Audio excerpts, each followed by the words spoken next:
Jueves 24 de marzo de 2022, soy Paloma Barreto y sean bienvenidos a una nueva jornada informativa de JN Noticias. Estos son nuestros principales titulares.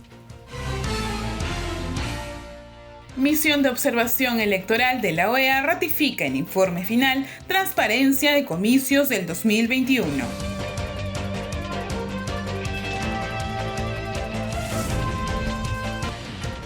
Presidente del Jurado Nacional de Elecciones resaltó ante la OEA limpieza de elecciones en Perú y el compromiso del sistema electoral.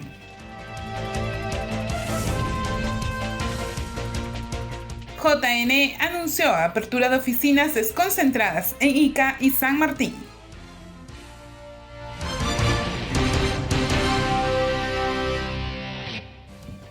El presidente del Jurado Nacional de Elecciones, Jorge Luis Salas Arenas, aseguró ante el Consejo Permanente de la OEA que las elecciones del 2021 fueron limpias y transparentes y que de la misma forma serán los comicios regionales y municipales de este año. El presidente del Jurado Nacional de Elecciones, Jorge Luis Salas Arenas, aseguró ante el Consejo Permanente de la Organización de los Estados Americanos que las elecciones generales 2021 fueron limpias y transparentes y que así serán también los comicios regionales y municipales de este año. Los organismos que conforman el sistema electoral peruano, agradecemos el trabajo técnico que realizaron los integrantes de esta misión y nos felicitamos de que con la transparencia que han actuado se haya podido corroborar a su vez la transparencia de la labor electoral de los organismos constitucionales que en el Perú realizaron esa delicada misión.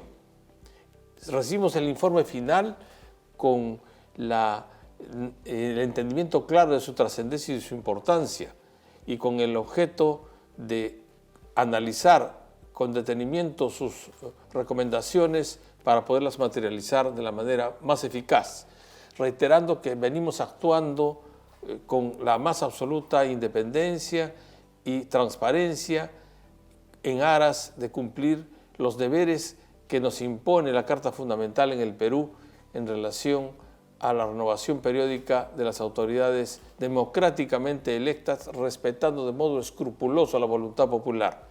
Asimismo, el titular del Jurado Nacional de Elecciones reiteró que no hubo ningún fraude por falsificación de firmas o suplantación de miembros de mesa, tal como lo alegó un sector político. Igualmente, resaltó que la MOE de la OEA puso de relieve el trabajo del JN para abordar la problemática de la violencia política por razón de género y la ruta de atención de casos de acoso político, así como la conformación del Comité Técnico de Fact-Checking con el propósito de contrarrestar la desinformación y detectar en las redes sociales informaciones falsas sobre los temas electorales. El 28 de abril del 2021, la MOE alcanzó la observación electoral preliminar. Por favor, la siguiente vista. Sus recomendaciones fundamentales tuvieron que ver con las campañas de desinformación muy difundidas que han afectado gravemente la credibilidad en la democracia y en la credibilidad en la función de los organismos electorales con discursos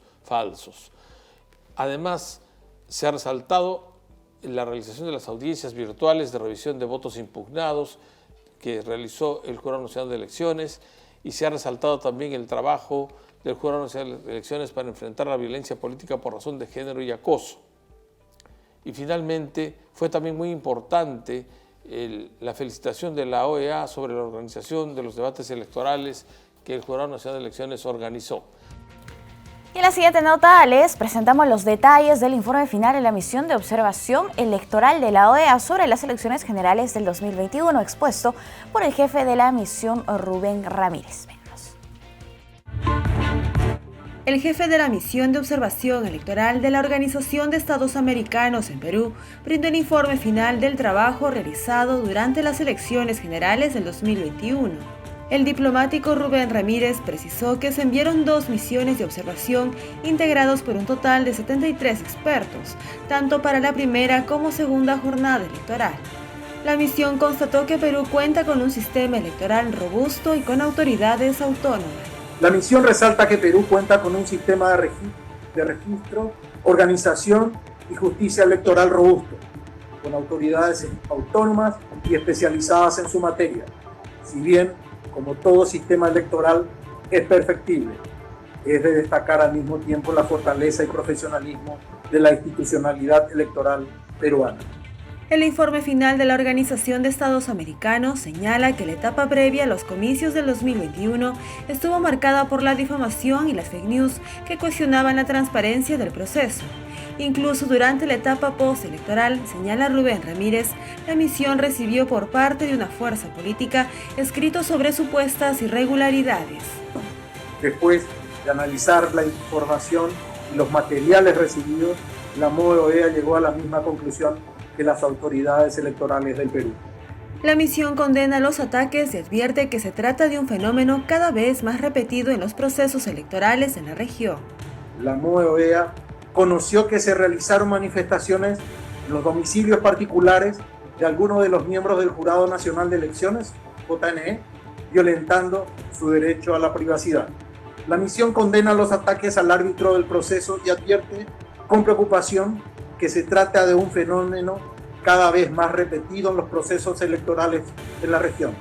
La MOE-OEA reitera que es legítimo plantear disconformidades respecto a las decisiones de las autoridades electorales, pero que éstas deben canalizarse siempre por las vías institucionales correspondientes. El informe establece recomendaciones para futuros procesos electorales. Respecto del financiamiento de campañas, proponen establecer límites a los gastos de cada candidatura. También instan a incorporar la paridad horizontal a la legislación vigente y por último destacan la urgencia de unificar las normas electorales mediante la aprobación de un código electoral. Definir con claridad que el nuevo código, los procesos jurisdiccionales deben estar al alcance de la ciudadanía y los partidos, los plazos para su presentación, las instancias ante las cuales deben interponerse y los plazos de su resolución. Y por su parte, el jefe de la OMPE, Piero Corvetto, destacó la importancia de la observación electoral internacional en los procesos electorales, ello en la presentación del informe final de la misión de observación de la OEA. En la presentación del informe final de la misión de observación electoral de la OEA, el jefe de la OMPE, Piero Corvetto, destacó la presencia de los observadores en las elecciones generales del 2021 y su importancia en la misma. Destacar y reconocer la valiosa presencia de la OEA en nuestros procesos electorales a lo largo de las últimas décadas. Las MOEs han sido siempre compuestas por especialistas de elevado profesionalismo y ejemplar comportamiento personal. Asimismo, detalló el compromiso que tiene el organismo electoral con el país y es brindar mejoras en los procesos electorales. Nuestro compromiso es y será siempre brindarle procesos electorales cada vez mejor organizados a mi patria, generando con ello el mejor servicio a las ciudadanas y ciudadanos de mi país, llevando a cabo elecciones limpias y transparentes, seguras y tranquilas. Finalmente, el titular de la OMPE invitó a la misión de observación de la OEA a formar parte del proceso de elecciones internas de mayo y posteriormente en las regionales y municipales. Aprovecho la oportunidad para solicitar que la OEA pueda tener una misión de observación para las elecciones subnacionales del presente año. En mayo tenemos 2 jornadas de elecciones internas y en octubre y diciembre tenemos otras 2 ya de elecciones regionales y municipales. Siempre la presencia de la OEA será fundamental para seguir mejorando en la organización y planificación de los procesos electorales. Y por otro lado, les contamos que el Jurado Nacional de Elecciones ha anunciado la apertura de oficinas desconcentradas en Ica y San Martín. Los detalles a continuación. El JNE abrirá en las próximas semanas 2 oficinas desconcentradas, las cuales se suman a las 16 oficinas que tiene actualmente el JNE en diferentes puntos del país. Somos 16. Se inició en el año 2008 con 3 oficinas y el año pasado se aperturó la oficina de Tacna, que es la más reciente, y este año ya están con resolución la oficina de Ica y la oficina de San Martín, entonces vamos a hacer 18, ¿no? Estas oficinas se están aperturando en el mes de abril. La doctora Silvia Quintana precisó cuáles son los servicios que brindan dichas unidades orgánicas. Sí, claro que sí. Las oficinas desconcentradas del Jurado Nacional de Elecciones, lo que buscamos es acercar los servicios que brinda la entidad a las diversas regiones del país, ¿no? Por lo tanto, tenemos pues actualmente en funcionamiento 16 oficinas desconcentradas y próximamente se van a aperturar 2 oficinas más, ¿no? Una en Ica y otra en San Martín. Entonces, las funciones que nosotros tenemos son funciones delegadas, principalmente lo que es orientación al ciudadano, atención al público, el trámite de las dispensas y justificaciones por la omisión del voto o por la omisión de la instalación de mesa de sufragio. También orientamos y recepcionamos las solicitudes de vacancias y suspensiones de las autoridades regionales y municipales. También en labor de fiscalización, en la medida en que la Dirección Nacional de Fiscalización nos encargue las labores, también apoyamos en labores de fiscalización de comités partidarios o también la fiscalización en los locales de votación. Bien, también les contamos que la Procuraduría Pública del Jurado Nacional de Elecciones fue notificada por el Ministerio Público sobre el archivo definitivo de un nuevo caso de presunta falsificación de firmas y suplantación de miembros de mesa. Esto en las elecciones generales del 2021, por lo que se elevan a 11 los casos archivados por la Fiscalía.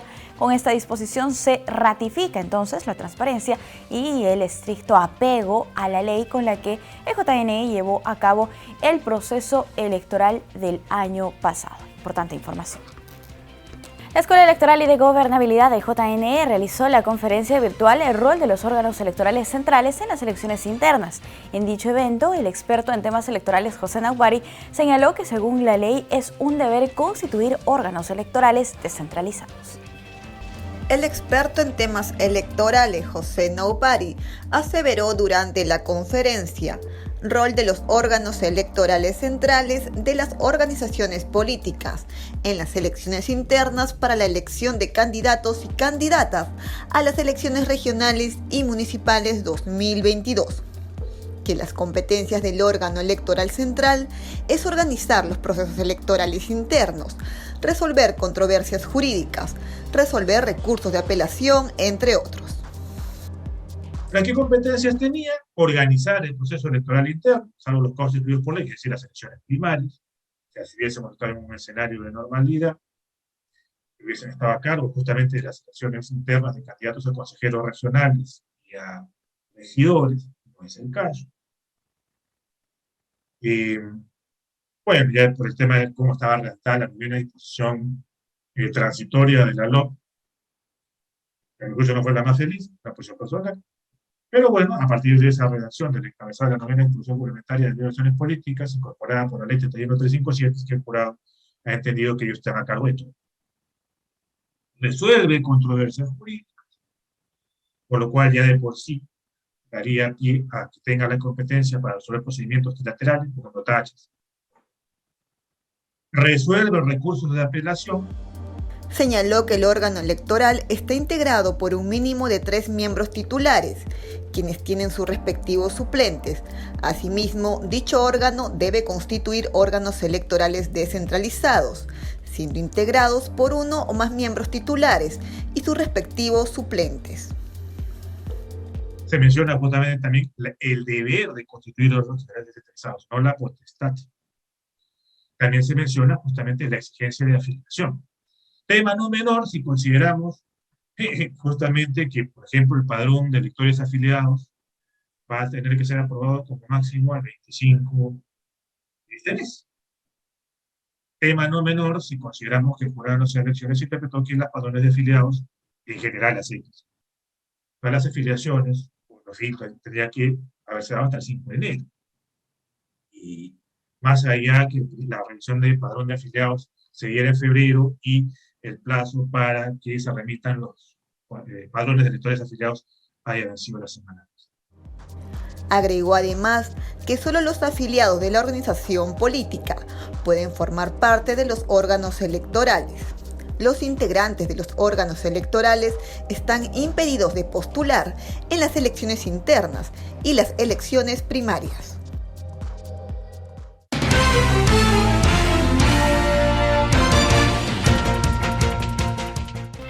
Tenemos una entrevista, vamos a conversar sobre los talleres que organiza la Oficina Nacional de Procesos Electorales sobre asistencia técnica para las elecciones internas de las organizaciones políticas. Hoy nos encontramos con el subgerente de asistencia técnica de esta entidad. Se trata del señor Carlos Vargas León. Señor Vargas, bienvenido, muy buenos días.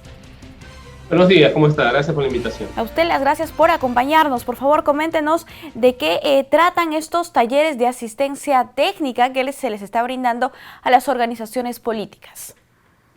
Sí, bueno, es una actividad que estamos desarrollando a lo largo del año, desde que se convocaron las elecciones a las regionales y municipales. Y básicamente lo que estamos instruyendo, comunicando es este requisito obligatorio que tienen que cumplir todas las organizaciones políticas para participar en las elecciones de octubre, que es el tema de hacer sus elecciones internas. Son las propias agrupaciones políticas las que tienen que hacer sus elecciones, para ello tienen un órgano electoral que se encargará de ello, y por supuesto en estas elecciones participamos los organismos del sistema electoral, ¿no? Adicionalmente, alertamos sobre las fechas, y en verdad vienen fechas bien críticas, y en estos eventos de este mes, por ejemplo, es algo sobre lo cual hemos incidido bastante, sobre las fechas críticas que se vienen. Perfecto. ¿Desde cuándo se han iniciado estos talleres? Sí, bueno, hemos realizado talleres virtuales y talleres presenciales. Entre febrero y marzo hemos hecho talleres en auditorios en 9 ciudades distintas a Lima. A fines de este mes vamos a continuar en 6 ciudades más. Pero igual, tenemos personal a nivel nacional en nuestras oficinas regionales o puntos focales, como hemos denominado, y ellos también desarrollan reuniones ya bilaterales con cada agrupación política. ¿Cuántas organizaciones políticas han recibido ya la capacitación hasta el momento? Sí, estamos hablando de aproximadamente unas 60 agrupaciones políticas. Sin embargo, a nivel virtual ya hemos llegado a todas las agrupaciones políticas que participan en esta elección. Recuerda que son 168 organizaciones políticas, 15 partidos políticos, 153 movimientos regionales, a los cuales desde inicios de año los hemos acompañado para que hagan su convocatoria de elecciones. Esa convocatoria la han comunicado a la OMPE. A su vez, estamos ya trabajando con ellos el tema de lo que, dependiendo de la modalidad que han elegido. Ustedes deben saber muy bien que la Ley de Organizaciones Políticas dispone que para estas elecciones internas los afiliados voten directamente por sus candidatos o primero elijan a sus delegados y los delegados a su vez elijan a los candidatos. Bueno, igual hemos trabajado con cada agrupación política dependiendo de la modalidad que han escogido. Y para este 26 de marzo, que ya no queda nada, ya faltan 4 días nada más, las agrupaciones políticas deben presentar a la OMPE su relación de candidatos a delegados. Entonces, por eso nuestra preocupación de alertar sobre las fechas, porque al 26 de marzo presentan ante la OMPE su relación de candidatos a delegados. Estamos hablando de estas 98 agrupaciones políticas que irían con esa modalidad.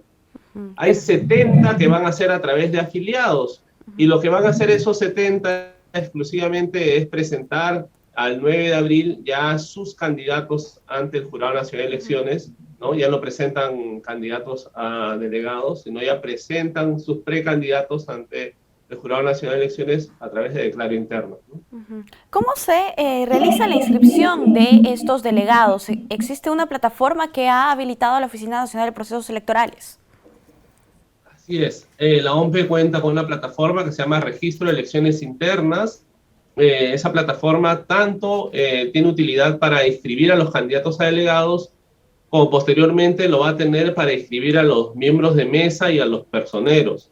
Entonces ya se ha repartido las credenciales a los presidentes de los órganos electorales de cada agrupación política para que, en este caso, bueno, los que van a través de la modalidad de delegados, que son los 98 agrupaciones políticas, ya vayan consignando la información en esta plataforma que tenemos nosotros. Listo. Específicamente respecto a los talleres, ¿quiénes son los encargados de las organizaciones políticas en recibir este tipo de capacitaciones? ¿A quiénes se les proporciona? Sí, está dirigido a los presidentes de los órganos electorales, tanto de los movimientos regionales de las ciudades a las que vamos, como también a los órganos electorales descentralizados de los partidos políticos, que muchas veces se quejan por carecer de información. Entonces, un poco vamos a mostrarles qué es lo que la norma dispone, qué es lo que su agrupación política desde el órgano electoral central ha dispuesto para estas elecciones internas y cuáles son las actividades que deben desarrollar en las fechas próximas. Listo. ¿Cuáles son las preguntas más frecuentes, interrogantes recurrentes por parte de las organizaciones políticas en el contexto de las internas? Sí, bueno, una preocupación recurrente es el tema del padrón, ¿no?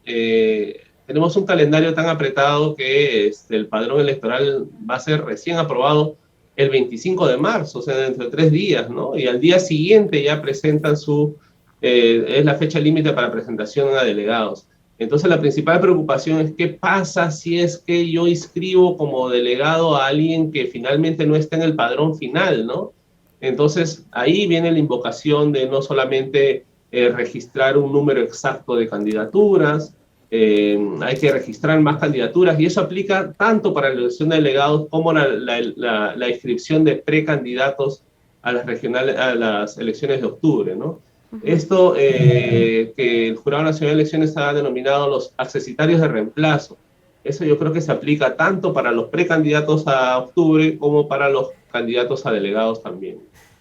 ¿Y cómo se pueden inscribir las organizaciones políticas para recibir este tipo de capacitaciones? Sí, nosotros tenemos contacto con todas las agrupaciones políticas. En verdad son eventos abiertos, básicamente convocamos a las agrupaciones políticas. En un segundo momento atendemos a la prensa, que también está muy interesada en estos eventos, pero es una convocatoria a través de cartas, correos electrónicos. Como les decía, debido al acompañamiento que les hacemos ya desde su convocatoria, tenemos una muy buena relación con todos ellos y acuden a la convocatoria de la OMPE. Listo. Ahora, también se viene realizando capacitación a las oficinas regionales de coordinación de la OMPE. ¿Podría comentarnos más al respecto?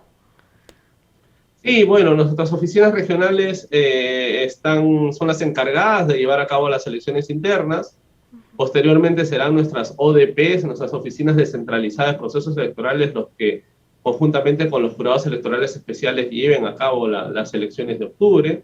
Pero la labor de capacitación es justamente ver cómo pueden atender a las agrupaciones políticas en el uso de la plataforma para que ingresen la información de los delegados, en el uso de la plataforma posteriormente para que consignen la información de los miembros de mesa y personeros. Esa es básicamente la labor, y bueno, y la labor siempre permanente de instruir de cuáles son los deberes y obligaciones de las agrupaciones políticas y los candidatos en materia de finanzas. Ellos tienen que rendir cuentas ante la OMPE sobre sus ingresos y gastos. Y eso es un tema que vamos a atender con mayor profundidad en los siguientes eventos. Perfecto. ¿Ustedes continuarán brindando este tipo de capacitaciones antes de las elecciones internas? Sí, claro que sí. Como le digo, a fin de mes tenemos 6 talleres más. De ahí vamos a continuar justamente con el tema de las obligaciones de los candidatos y las agrupaciones políticas. Y después, claro, es una tarea que no acaba. Viene después la actividad con personeros, que también es muy importante, ¿no? Y una vez inscritas las candidaturas. Son varias actividades que vamos a continuar desarrollando a lo largo del año. Perfecto, estamos atentos en todo caso. Muchísimas gracias por acompañarnos aquí en JN Noticias. Ha sido un gusto conversar con usted. De igual manera, muchas gracias. Listo, nosotros hemos conversado con el señor Carlos Vargas León, él es subgerente de asistencia técnica de la OMPE. Es momento de hacer una pausa. Volvemos.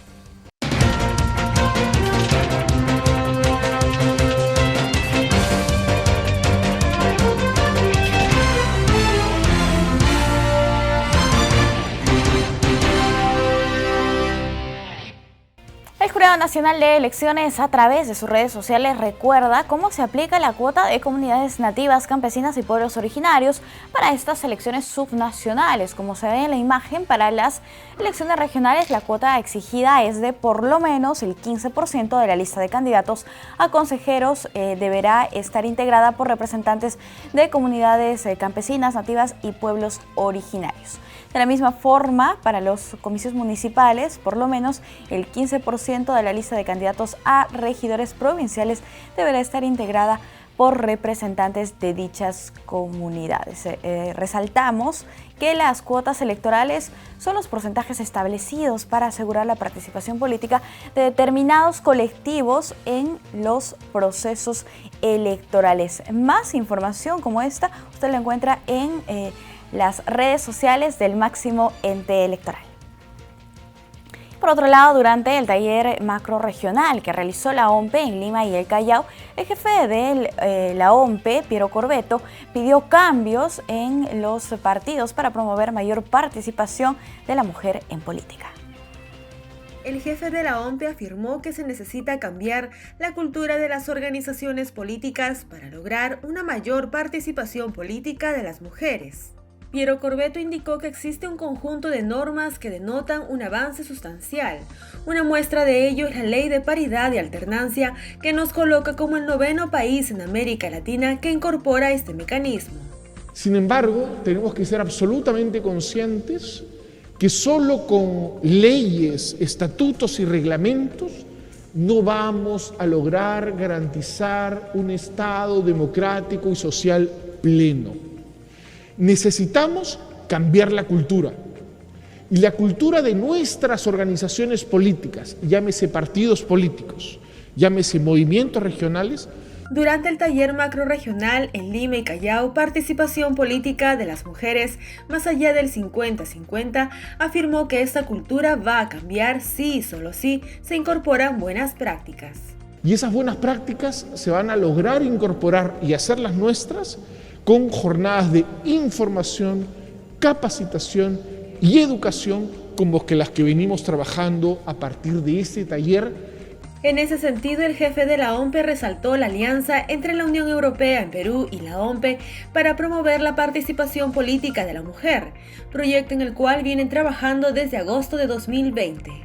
Indicó que juntos vienen trabajando para que en las elecciones regionales y municipales del 2 de octubre, así como en las internas del 15 y 22 de mayo, se pueda aplicar la paridad de manera horizontal y vertical. Las cabezas de listas también tienen que ser 50% hombres y 50% mujeres.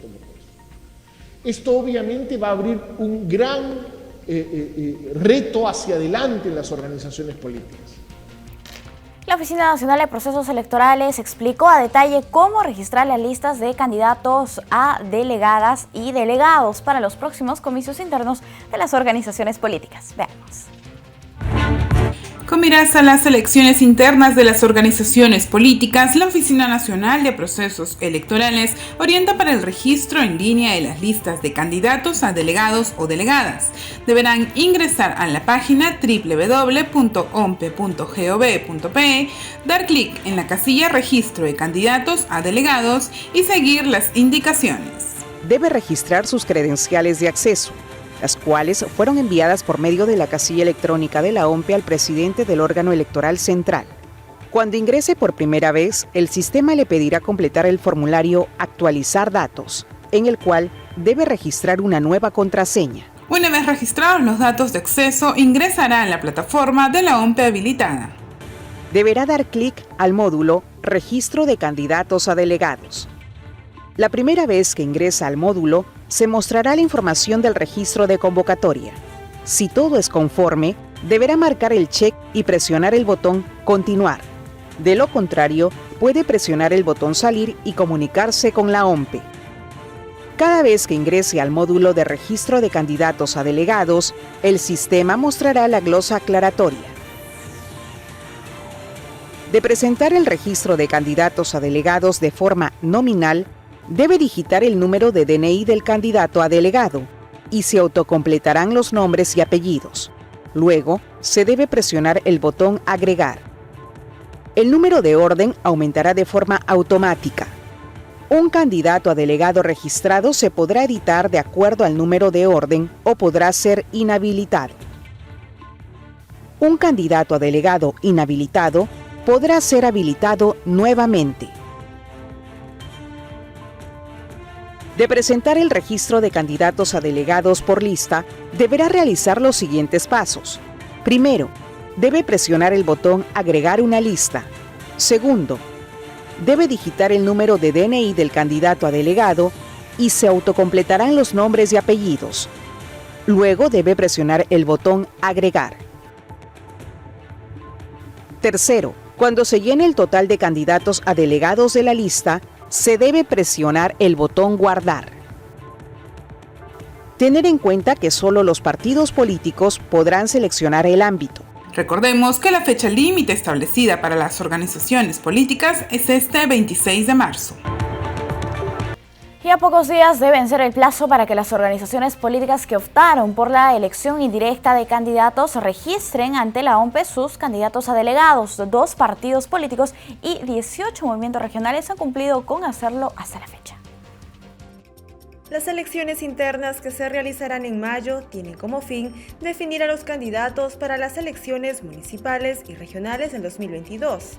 En ese sentido, solo 2 partidos políticos y 18 movimientos regionales registraron sus candidatos a delegados para las elecciones internas. Los partidos políticos que cumplieron son el Partido Político Frente Popular Agrícola FIA del Perú y los movimientos regionales Victoria Amazonense, Arequipa Transformación, Movimiento Regional Revalora, Cajamarca Siempre Verde, Frente Regional de Cajamarca y Por Ti Callao, entre otros. La modalidad de elección indirecta de candidatos implica que el 15 de mayo los afiliados elegirán con voto universal, libre, voluntario, igual, directo y secreto a los delegados de cada organización política, los mismos que una semana después, el 22 de mayo, decidirán en las urnas por los candidatos para las elecciones regionales y municipales del 2 de octubre.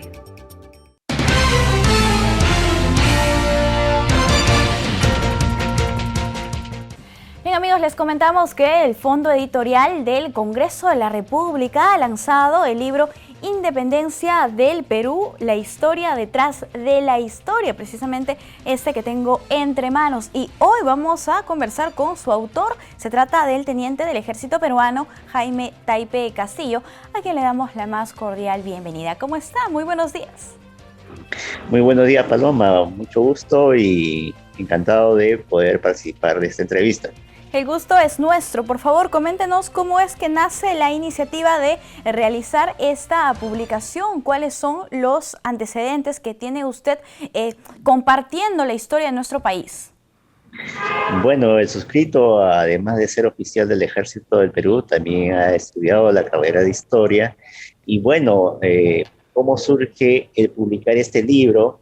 En el año 2016, el Comando del Ejército encargó realizar una serie de charlas, clase de historia de manera gratuita, dirigido a los centros educativos de Lima Metropolitana y en algunas regiones del país.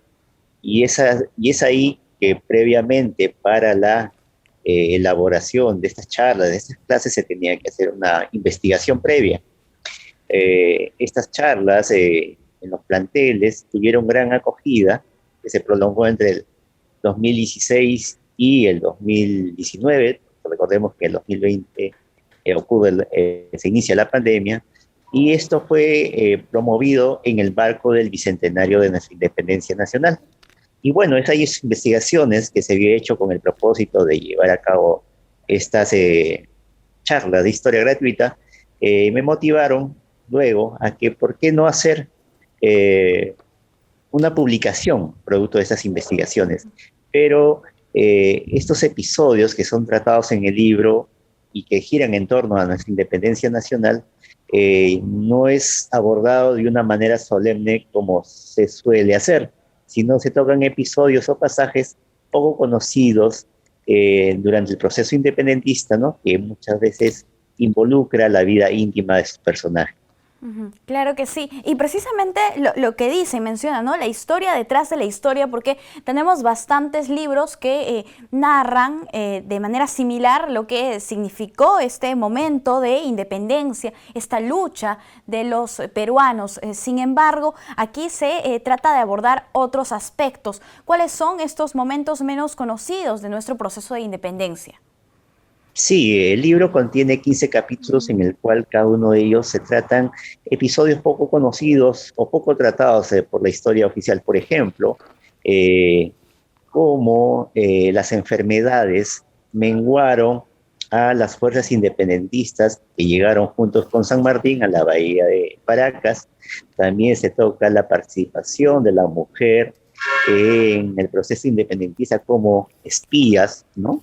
Así como monjas y religiosos, sacerdotes, que también forman parte de esta red de inteligencia que contribuye con nuestra independencia nacional. También uno de los capítulos está dedicado a la creación de nuestra bandera, por ejemplo. De repente recordamos nuestro paso por el colegio y donde nos contaban, pues, ¿no?, que la bandera fue producto o fue creado producto del sueño de San Martín, lo que en realidad no es tan cierto, porque la creación de nuestra primera bandera nacional, el 21 de octubre de 1820, obedece a un fin militar. ¿Por qué? Porque cuando San Martín llega a Paracas, había muchos peruanos, entre ellos afroperuanos e indígenas, que pedían ser incorporados al ejército patriota. Y recordemos también que como San Martín venía con soldados chilenos y argentinos, cada uno de ellos bajo su propia bandera, el Libertador creyó conveniente crear una bandera para que aquellos peruanos pudiesen combatir y bajo el cual defender, ¿no? Y es por eso que se crea la primera bandera del Perú, ¿no?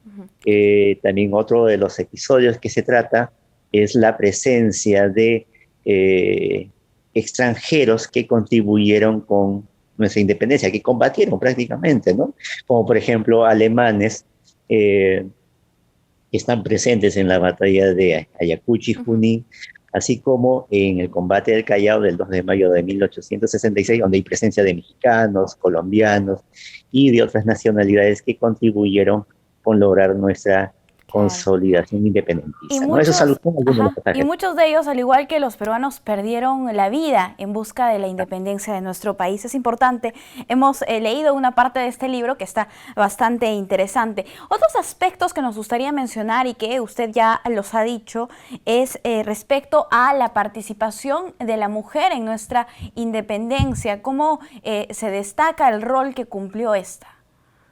Sí, la mujer dentro del proceso independentista tiene una participación protagónica, porque muchas de ellas, tanto de los sectores altos como de los sectores populares, formaron parte de la red de espionaje con el cual pues, el general don José de San Martín y sus jefes militares tuvieron información respecto a los movimientos independentistas.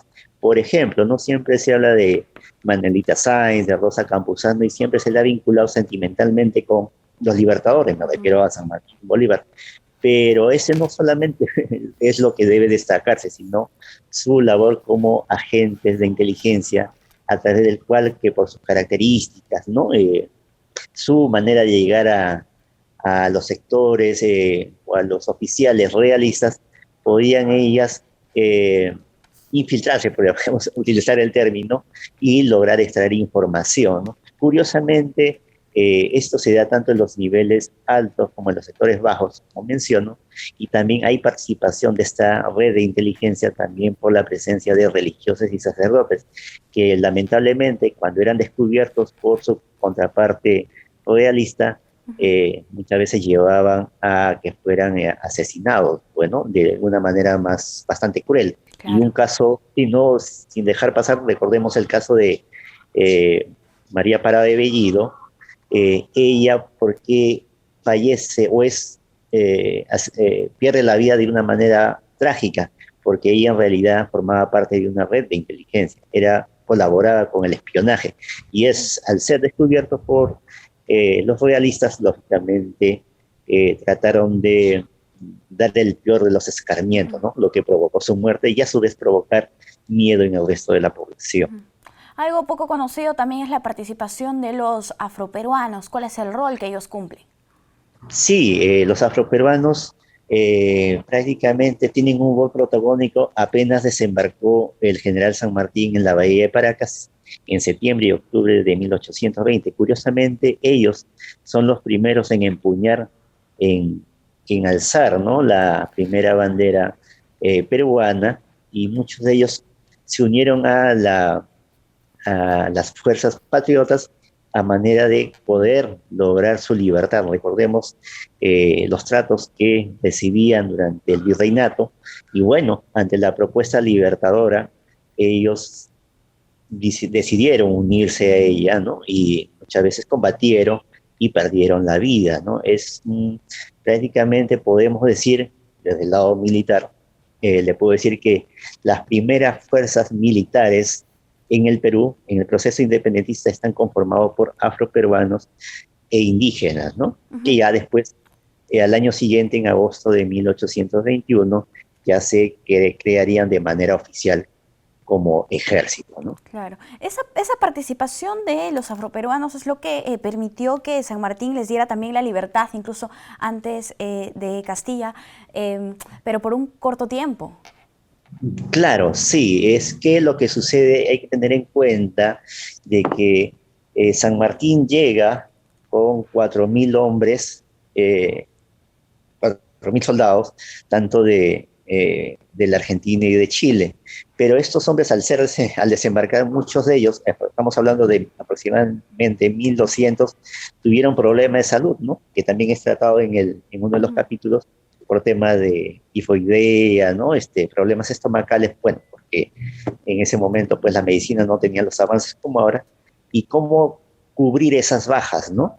Y es por eso que San Martín vio por conveniente incorporar a los afroperuanos e indígenas para que cubrieran estas bajas, ¿no? Mientras que los soldados se recuperaban o lamentablemente morían, estas plazas eran reemplazadas por esta población peruana, ¿no? Y tienen un rol bastante protagónico, ¿no? Lo que será el proceso independentista, estamos hablando de septiembre y octubre de 1820 hasta la proclamación en la ciudad de Lima el 28 de julio de 1821, ¿no? Listo, información bastante interesante, importante, que contiene este libro que forma parte de la colección Bicentenario de la Independencia 1821-2021. Por favor, teniente, coméntenos cómo podemos adquirir este libro. Sí, el libro actualmente se encuentra, se puede encontrar, ¿no?, en la librería del Fondo Editorial del Congreso, que se encuentra en la cuadra 3 del Quirón Guayaga, ¿no? Creo que tienen a través de las redes sociales, pueden precisar los horarios, y bueno, los invito a poder leer este libro, donde trata pasajes, como mencioné, bastante interesantes, de amoríos, ¿no?, la presencia afroperuana, la participación de la mujer, la enfermedad que incluso del cual no fueron ajenos los libertadores San Martín y Bolívar, ¿no? Ellos también se enfermaron, ¿no?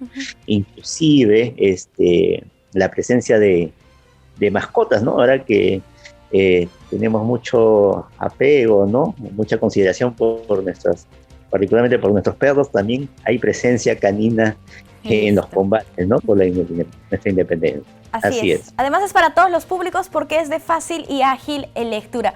Recomendado. Muchísimas gracias, teniente, por acompañarnos aquí en JN Noticias. Hasta una próxima oportunidad. Gracias a ti, hasta la próxima. Cuídense. Buenas. Hasta luego. Nosotros vamos a hacer una pausa. Volvemos.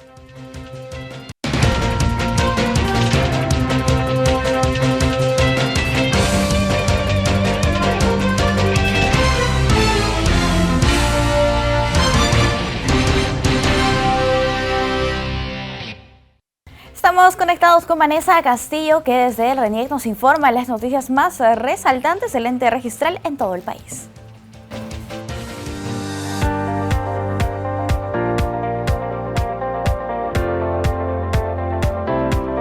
Esta es la central informativa del RENIEC.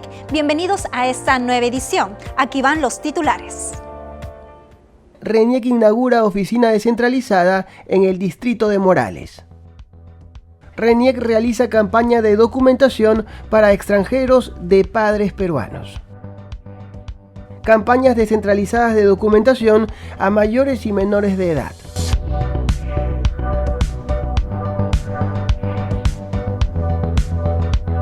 El distrito de Morales, ubicado en la región San Martín, cuenta con 21.932 ciudadanos aptos para sufragar en las próximas elecciones regionales y municipales 2022. De ellos, 10.854 son hombres, 11.078 son mujeres y 498 jóvenes. Sin embargo, aún existen vecinos de la comuna que no cuentan con sus documentos de identidad. Es por eso que el RENIEC acondicionó una oficina dentro de la Municipalidad Distrital de Morales, con el propósito de descentralizar los servicios de documentación y evitar aglomeraciones de los usuarios. Es un gran avance, se ha logrado gracias a la Municipalidad de Morales, en el cual nos ha cedido este espacio, que es gratuito. Nosotros hemos traído nuestra internet. La que va a trabajar siempre es Mónica, una registradora civil muy competente, que además que vive acá a la vuelta. Este punto de atención cuenta con todas las medidas de bioseguridad, que incluye una ventanilla de atención debidamente equipada. Los ciudadanos podrán realizar diversos trámites documentarios. Vamos a ofrecer el servicio de certificaciones, también lo que es inscripción de menores de edad, los bebitos que son primera vez, renovación de documentos, en especial lo que son niños, también mayores de edad. Asimismo, también lo que es DNI electrónico y también lo que es emisión de actas, ¿no? Matrimonio, defunción y nacimiento. Cabe precisar que anteriormente este punto de atención del RENIEC funcionaba en el local escolar número 0032, pero por inicio de clases tuvo que mudarse a esta nueva sede. Erika Sánchez es peruana. Ella vivió durante muchos años en Venezuela. Sin embargo, debido a la crisis, Erika tuvo que regresar a Lima con toda su familia. Sus dos menores hijos, de nacionalidad venezolana, no cuentan con DNI, pero gracias a una campaña itinerante organizada por el RENIEC, ambos menores podrán ser registrados como ciudadanos peruanos. Así es, el RENIEC, de la mano con la Asociación de Apoyo a Peruanos Retornados e Hijos, realizó el pasado 21 de marzo una campaña itinerante de documentación a hijos de peruanos que nacieron en el extranjero. Excelente, la atención ha sido excelente, el trámite ha sido rápido, ha sido de verdad que muy bueno. Desde que llegué he estado detrás del trámite para mis hijos porque había un problema en su acta de nacimiento, pero gracias a esto ya he podido solucionarlo. La campaña se realizó el 21 de marzo en la parroquia San Miguel Arcángel y tuvo gran afluencia. Hugo Rospigliosi, subgerente de DRIAS, nos habló sobre el proceso de documentación para estos ciudadanos extranjeros de padres peruanos que también tienen derecho a su DNI. Se ha hecho el empadronamiento y hoy día estamos en el proceso de verificación. Como tú puedes ver, cada uno está aperturando un expediente, se les va a tomar las huellas AFIS para enviarlas a la línea de procesamiento, se verifica de que ninguno de ellos tenga un DNI con otro nombre y de acuerdo a ello, una vez que ya nos den la aprobación de ese AFIS de que todo está ok, vamos a proceder ya a efectuar el registro correspondiente. Por el gran número de asistentes, se desarrollará otra actividad similar en los próximos meses y debido a los conflictos políticos actuales, es probable que se reciba también a ciudadanos peruanos con hijos ucranianos para el registro correspondiente.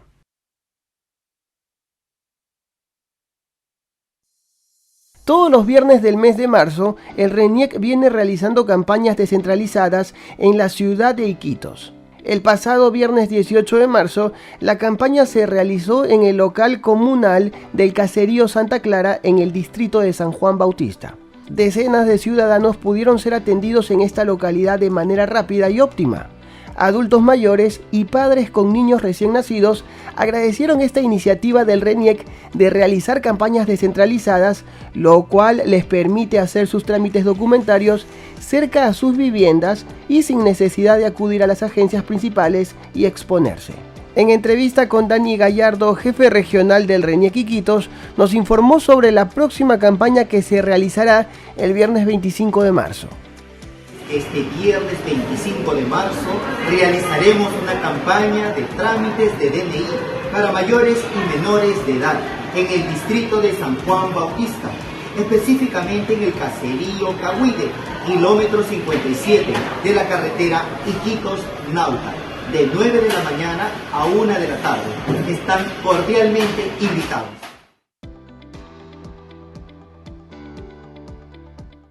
Muchas gracias por conectarse en esta edición de la Central Informativa del RENIEC. Si desea mayor información, puede ingresar a nuestra página web o seguirnos en nuestras redes sociales. Hasta pronto. Muchas gracias por continuar en JN Noticias. Ahora les compartimos el microinformativo CIS a tu servicio. Gracias por el pase. Bienvenidos a esta nueva edición del microinformativo CIS a tu servicio. Más de 330 millones de soles destinó el Seguro Integral de Salud para financiar la hospitalización de afiliados por COVID-19. Los detalles en la siguiente nota. Durante la pandemia, el CIS financió más de 149.000 atenciones de asegurados que estuvieron hospitalizados, desembolsando un monto superior a los 337 millones de soles. Asimismo, se financiaron más de 1.400.000 atenciones de afiliados con coronavirus que presentaron secuelas afectando su salud. De ellas, 650.000 fueron consultas externas y más de 370.000 por emergencia.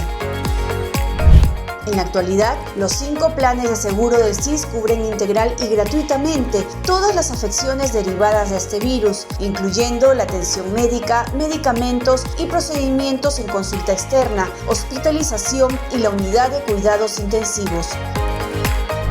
La cobertura incluye el financiamiento de gastos de sepelio de los asegurados fallecidos. De acuerdo a la data del CIS, el 57% de las atenciones por la COVID-19 corresponde a pacientes cis mujeres y el 43% a hombres. Los más afectados fueron asegurados entre los 30 y 59 años. Recuerda cumplir las medidas preventivas para evitar los contagios por la COVID-19. Muchas gracias por tu atención. Nos vemos en nuestra próxima edición del microinformativo CIS a tu servicio. Y es el turno de los colegas del Ministerio de Salud que nos reportan las informaciones más relevantes del sector salud a continuación.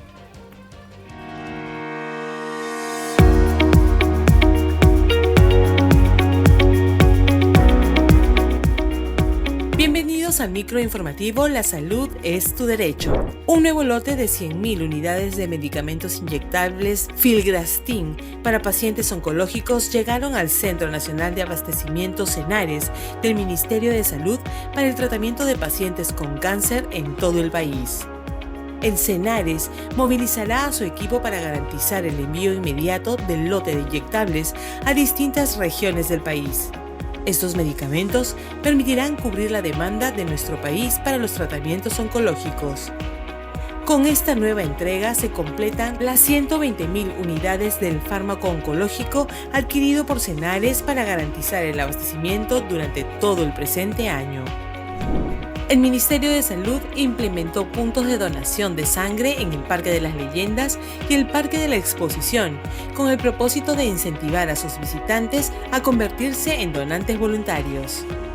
En la actualidad, existe una brecha en la colecta de sangre, por lo que se continúa promoviendo la donación voluntaria. Se necesita 640.000 unidades de sangre al año para cubrir la demanda y actualmente solo se llega a 400.000 unidades. Cabe mencionar, por ejemplo, que el Instituto Nacional de Salud del Niño de Breña requiere 30 unidades diarias de sangre y que dicha cantidad podría incrementarse debido al número de pacientes que requieren cirugías. De acuerdo a los últimos registros del 2021, más del 1% de la población peruana donó sangre, lo que representa más de 349.000 personas en su totalidad. Representantes del personal de salud de primera línea que se enfrentaron a la pandemia fueron distinguidos por su sacrificada labor a 2 años de la declaratoria de emergencia nacional debido al brote de la COVID-19 en nuestro país, en la Plaza de la Bandera en Pueblo Libre. Se reconoció el trabajo del personal de salud, la policía, las sanidades de las Fuerzas Armadas, Serenazgo y demás héroes, quienes durante estos 2 años se mantuvieron en la primera línea de batalla contra el coronavirus. Durante la ceremonia de conmemoración se colocó una ofrenda floral y se guardó un minuto de silencio en memoria de las personas que fallecieron en primera, segunda y tercera ola de la pandemia. También se reconoció a los promotores de la salud de las direcciones de redes integradas de salud, quienes formaron un lazo humano para recordar que la lucha contra la COVID-19 aún continúa. Han pasado casi 2 años que dejamos las aulas de la escuela, que ya no retornamos al colegio, que mi compañerito no me recibe el balón. Pero esto pronto cambiará. Las vacunas nos dan esperanza de proteger nuestra niñez del COVID-19. Por eso yo sí me vacuno. Estoy listo para crecer a plenitud, para compartir con mis amigos, para estar protegidos. Sí me vacuno.